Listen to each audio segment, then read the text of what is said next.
আজকে নতুন দল হচ্ছে গণ অভ্যুত্থান পরবর্তী অনেক যে আকাঙ্ক্ষা আমাদের জমা হয়ে গেছে, আমরা বোধ করছি যে আকাঙ্ক্ষাগুলো হয়তো এক্সিস্টিং কোনো পাত্রে স্যুট করছে না, তারা সেই আকাঙ্ক্ষাকে স্যুট করবেন, তারা ধারণ করবেন।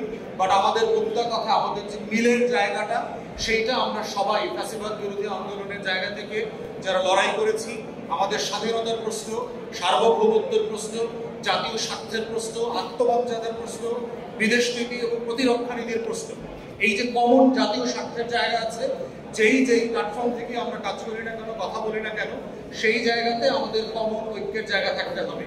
রাষ্ট্রকে রাষ্ট্র আকারে বাঁচিয়ে থাকার জন্য শত্রু এবং ছাত্র সাপেক্ষে আমার রিপাবলিককে তৈরি করবার যে লড়াই, সেখানে এই মিলের জায়গা রেখে রাজনীতির যে সহনশীলতার প্রতিদ্বন্দ্বিতা, যে একটা টলারেন্ট কম্পিটিশন দরকার উইদিন দ্য ডেমোক্রেটিক প্রসেস, সেটা চলবে।